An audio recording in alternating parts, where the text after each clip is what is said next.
कृष्णराज महाडिक यांची भारतीय जनता पार्टी युवा मोर्चा प्रदेशाध्यक्षपदी निवड झालेली आहे. या कामी ज्यांनी निवड केली ते सन्माननीय मुख्यमंत्री देवेंद्रजी फडणवीस साहेब, प्रदेशाध्यक्ष आदरणीय रवींद्रजी चव्हाण साहेब आणि आमचे नेते चंद्रकांत दादा पाटील यांचं मी प्रथम मनपूर्वक आभार व्यक्त करतो.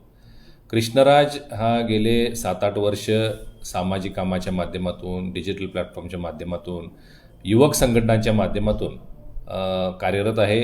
जिल्ह्याबरोबर महाराष्ट्रातल्या अनेक जिल्ह्यांमध्ये, कोल्हापूर सोडून इतर जिल्ह्यांमध्ये सुद्धा त्यांनी खूप चांगलं नेटवर्क उभा केलेलं आहे आणि त्याची काम करण्याची पद्धत, लोकांच्यात मिसळण्याची पद्धत, हे सगळं बघून आज भारतीय जनता पार्टीच्या वरिष्ठ नेत्यांनी खूप मोठा विश्वास त्याच्यावर दाखवलेला आहे. महाडिक परिवारासाठी, कोल्हापूरकरांसाठी, त्याचे सगळे जे युवक फॉलोअर्स आहेत त्यांच्यासाठी खूप आनंदाची आणि मोठी बातमी आहे.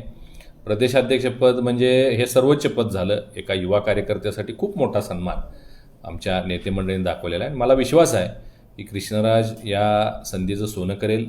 राज्यभर फिरून युवकांचं, युवतींचं संघटन करून भाजपची ताकद राज्यभर वाढेल यासाठी भविष्यात तो काम करेल आणि ज्या विश्वासानं त्याच्यावर ही जबाबदारी आदरणीय मुख्यमंत्री महोदय आणि प्रदेशाध्यक्षांनी दिलेला आहे, तो विश्वास सार्थ करेल याचा मला पूर्ण विश्वास आहे. ऐकलं, गोकुळची बासुंदी पुन्हा खावीशी वाटतेय. खरं सांगू, मलाही खावीशी वाटतेय. पुन्हा पुन्हा खावीशी वाटणारी गोकुळ बासुंदी.